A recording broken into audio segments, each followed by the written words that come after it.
How's it going, everyone? My name is Dieugirl, and welcome back to Vagrus, or Vagrus, as it's pronounced. Last time we left off, we had just approached the city of Scrapheap, and we had to talk to a contact known as Narbo about selling some metal. So, yeah, let's go ahead and do it to it. Obviously, as this does not save your game, I have to go through the same part that I did before. So I'll meet you when I get back there. See you in a bit. You make your way to the Wraith's stash, a notorious watering hole tucked away in a small street just behind the imposing tower of the Heap King, but not quite under its immense shadow. Not many frequent the establishment, which makes it perfect for Narbo and his little operation of honest merchants. Apparently, the knave is not only alive, but has done well for himself in the past decade or so.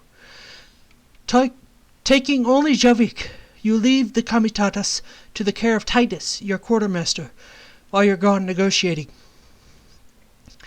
Ash is flitting from the black sky as you cross the street and nod to the bouncer of the race dash. You give him your sidearms quietly. Rules are rules, at least as long as they can enforce it.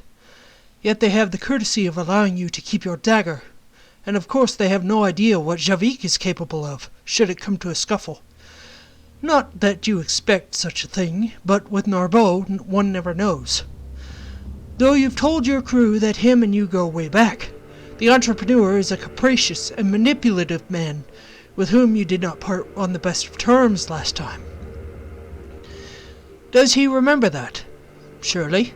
Could he be persuaded to take your proposal? Who knows? Your eyes slowly adjust to the dimness of the tavern's interior. Only a few candles and a lamp at the bar illuminates the common room.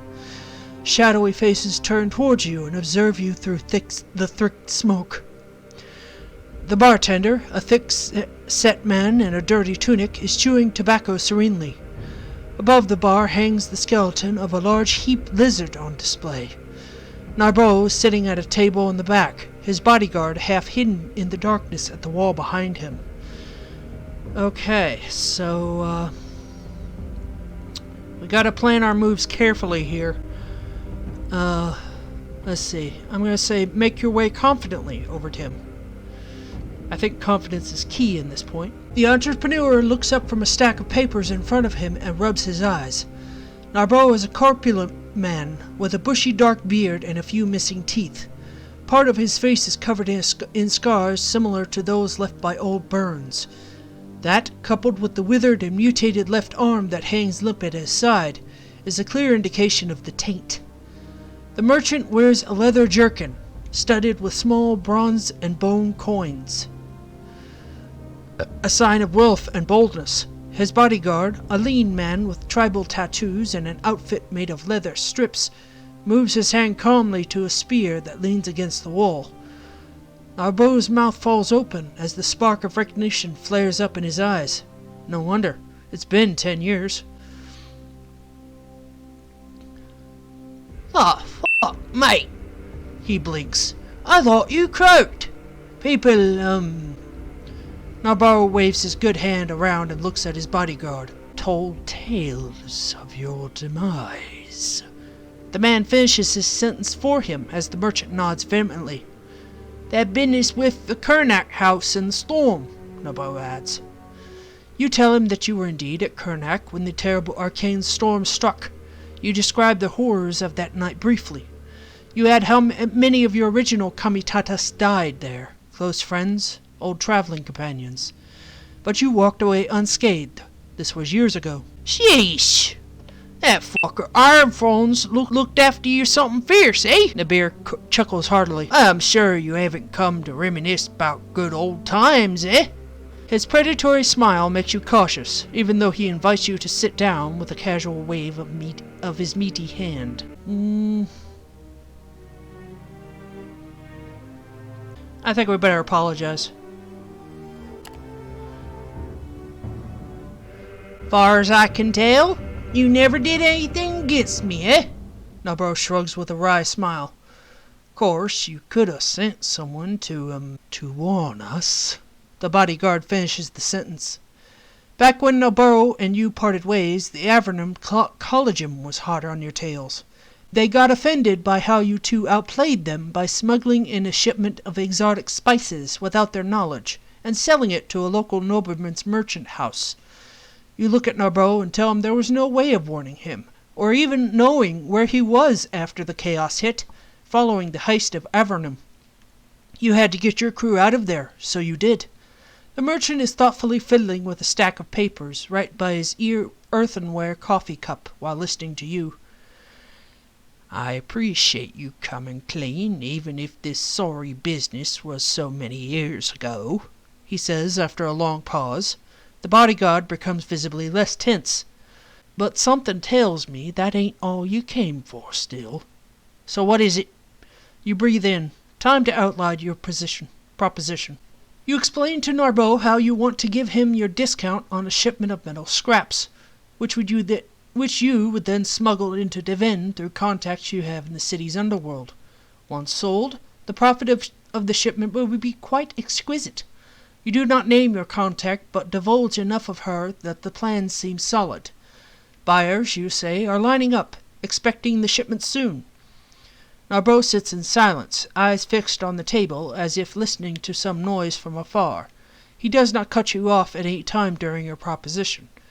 At length, after you're done, he looks up and gives you a weak smile. That sounds like you've been thinking a long time about it, he says as he shifts in his chair. And it's a great plan, except for the part where I give you a discount for your asking and not much else. And I don't do that, mate. That would make me, an almoner, the bodyguard adds discreetly. That a word? Narbo looks up at him. When the man nods, he turns back to you. Hey, an almoner. See, I'm no almoner. You gotta do better than that. What you got for me? Let's see. We can't do that. I'm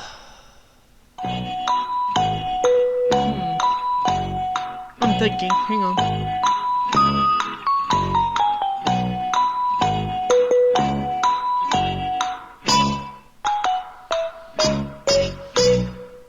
I guess we reveal that we're in a bad spot and it's our last chance? I don't know. Okay, let's try it. After a considerable pause where Narbo scratches his beard in thought, he turns to you. Fair enough. We used to run together. I know you're capable. But just to be clear, you do owe me for this, and I'll collect.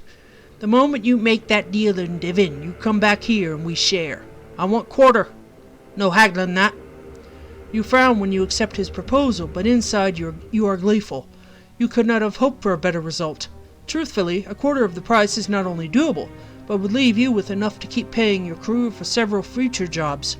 It could be a new start. Narbo instructs you to give him an hour. Then look for his people at the market and simply introduce yourself. They'll know what price on the metal scraps they should give you by then. I expect you to return within 2 months, give or take. Failing that, you'll be hunted. I have no doubt about that. And you know that I can mobilize half the bounty hunters in the realms. When you nod, Narbo motions to his man. You and Javik stand up and make ready to leave. Over here, take you out the back exit. We don't want to give people the idea that they can come here to beg for almonds now, do we? You got what you came for, so you leave the race stash through the back entrance and head back to the Comitatus. Okay, your journal, located in the bottom left, is now active. It is your means to follow stories and tasks. Open your journal by clicking on the book in the bottom left corner. So this one? There we go. The journal allows you to view quests, tasks, and other related information. You can search for entries. Sorry. Search field and filter them. Drop down filter buttons on the top left. Entries are separated into objectives and qualities and through their respective panes. Objectives are your quests and ongoing stories. The text of a solicited item appears on the right.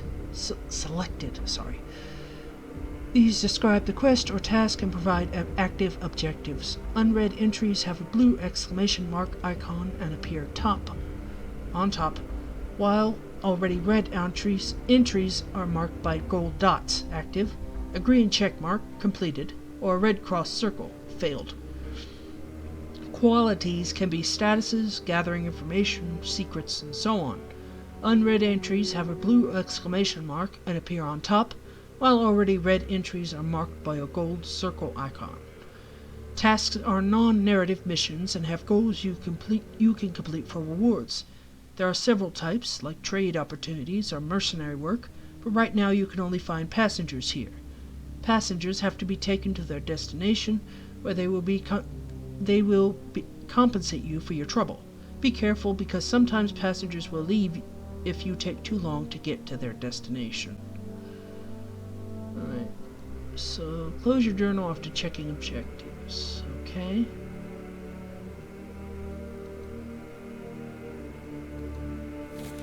That's the active one.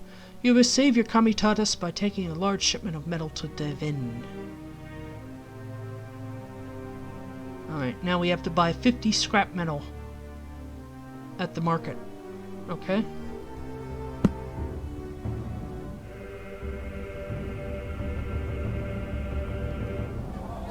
Okay.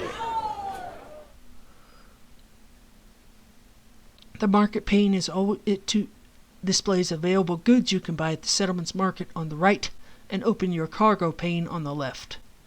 You can buy goods from the market or sell your own goods from your cargo hold here. When buying or selling, buy or sell one increment only by clicking on the buy or sell button next to the listed goods. Holding the shift and clicking the buy and sell buttons buys or sells a whole stack, respectively. Drag and drop the icon for buying or selling stacks of goods. Holding shift and clicking the icon opens a window where you can specify the quantity you wish to buy or sell. Okay, purchase 50 scrap metal and supplies, enough to last for 10 days.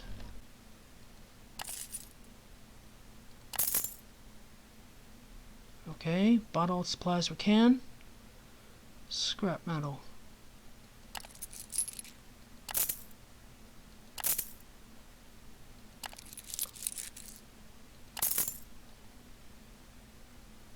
Alright, enough to last for 10 days.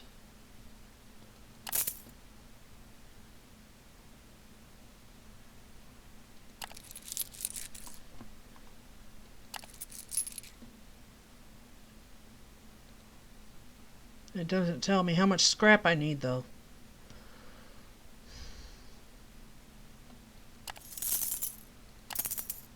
Okay. Items, the third type of cargo, do not take up cargo space and are not equipable. They are used and traded in certain events. You can switch panes in the settlement active. You will find the corresponding pane of Comitatus Management on the left. You can now freely check the settlement tabs. You can switch panes in the settlement, and the active pane will open up corresponding part of the Comitatus Management on the left. Okay. You are done exploring. Arch bottom to leave Scrapheap.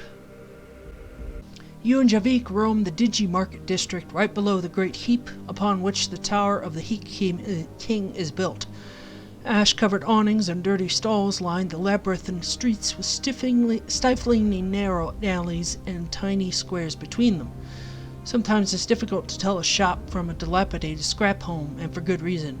People who live here are also merchants to some extent, and even though the Heap King's militia is there to keep the peace, you can't help but notice all the shifty gazes from the deplorable types aimed at you. Okay, I'll take a look. After spending an hour looking at wares, you realize there's nothing here you'd fork out coins for. Of course, there's a lot of useful things but you do want to keep the rest of your purse intact should you run into difficulties on the road ahead. Also, there's a veritable army of cut purses working the market, though so far you've managed to outsmart them. Staying here would tempt fate too much. Alright, let's leave. Okay. Yeah, let's, what is it, L? With all your business here concluded, packed up, and restocked on supplies, you finally make ready to leave the decrepit town of Scrapheap behind in the morning. You spend the night within the guarded compound. It's not for free, though. Okay. One bros. You set out at dawn. Ashes is flitting from the sky, and the distant mountains rumble ominously in the morning twilight as your comitatus reaches the west gates of the town. Almost immediately, you notice that the guardsmen and militia gates are working in groups, questioning and inspecting travelers. Okay, move along with the inspection. A robed magistrate of the Heap King appears to coordinate with the search effort, picking out people who's traveling groups for inspection.